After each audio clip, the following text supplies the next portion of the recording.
Drucker venait le voir, Johnny l'a appelé. Caroline, la fille de C. Jérôme, raconte les derniers moments de son père. Vendredi 14 mars 2025, Caroline Dautel, la fille unique du chanteur C. Jérôme s'est confiée dans les pages de France Dimanche. Elle est revenue sur les derniers moments de son père, décédé en 2000. Il y a 25 ans, jour pour jour, C. Jérôme décédé. L'interprète de C'est moi, de son vrai nom, Claude Noël Gérard Dautel, avait choisi ce pseudonyme en 1967. Alors qu'il est au début de sa gloire, il rencontre Nanette, une jeune hôtesse publicitaire chargée de promouvoir une marque de cigarettes qui le sauve d'une horde de fans.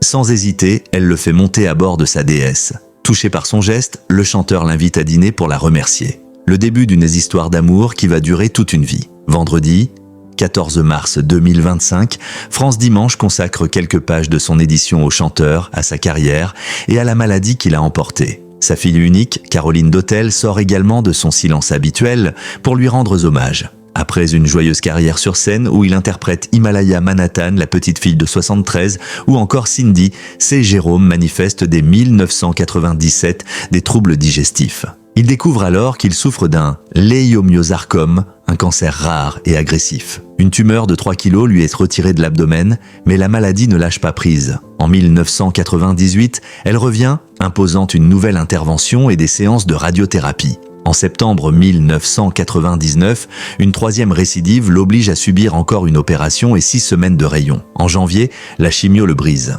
Le 14 février, il est hospitalisé à Cochin où il livre son ultime bataille. Pendant son séjour à l'hôpital, sa fille raconte que des artistes sont venus lui rendre visite. Certains amis proches l'ont soutenu jusqu'au bout, comme Michel Drucker qui venait le voir tous les dimanches ou Johnny qui l'a appelé. Il était profondément touché par ces marques d'affection. 25 ans plus tard, la fille du chanteur déplore que cette attention se soit estompée avec les années. « Ça me fait de la peine qu'on puisse l'oublier. Mon père a marqué une époque, il a apporté beaucoup de bonheur aux gens.